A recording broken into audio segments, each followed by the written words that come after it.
Dabardan! So mga kaibigan, maglakad-lakad tayo dito sa street sa loob ng center ng Croatia. Ay, ng Pakrac.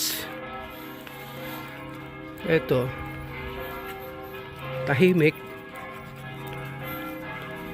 kasi linggo ngayon at walang mga pasok, wala rin office.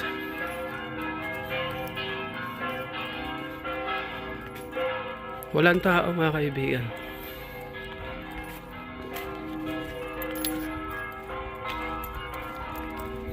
Yung tisak na yan, yung napapansin yung tisak na yan. Yung tisak na yan, dyan ang tindahan ng mga SIM card, internet SIM card, tayaan na loto, saka mga newspaper, nandyan yan. Pag gusto nyo bumili, dyan na bentahan sa tisak na yun.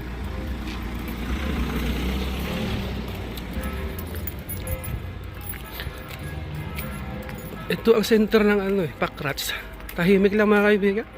Kaunti tao, kaunting pa.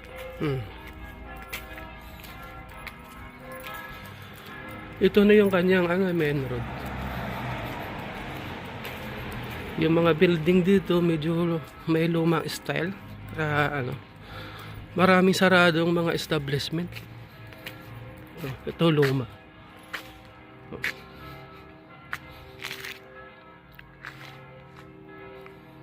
Tahimik lang dito.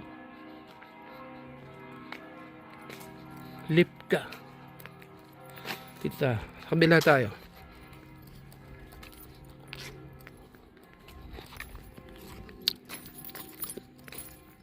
Kung napapansin nyo, ako lang mag-isa naglalakad dito mga kaibigan. Pilipino lang malakas dito. Sunday ngayon walang office, pero dapat maraming taong gilalakad Ewan kung saan sila pupunta pag linggo.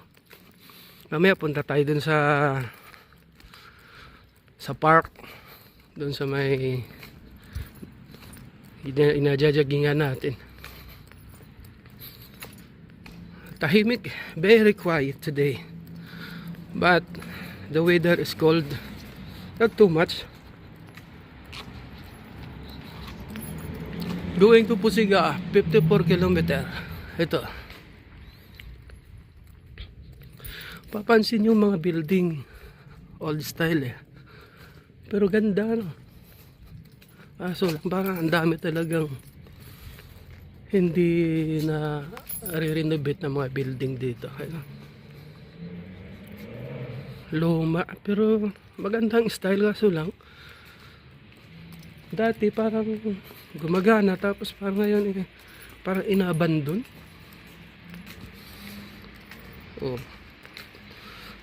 Quiet lang ang lugar na ito. Pakrac, province of Croatia.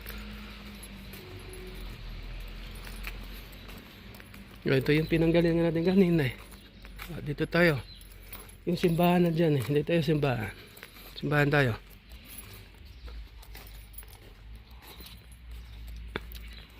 So, as you can see, my friend, almost no people going outside. Just only one. It's me. Look at the building. Maraming tama ng bala. So, ito ang kanilang magandang simbahan. Amazing place of church. Nasa uphill.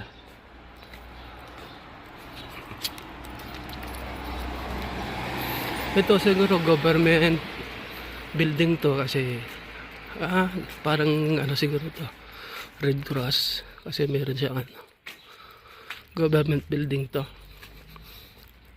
Ito ang magandang site ng simbahan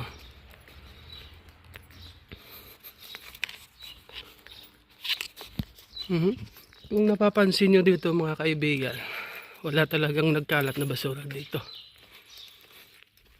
Linis Ito, mapansinin nyo daan. Picturean natin to, simbahan. So mga kaibigan, yung yung bawat kalye na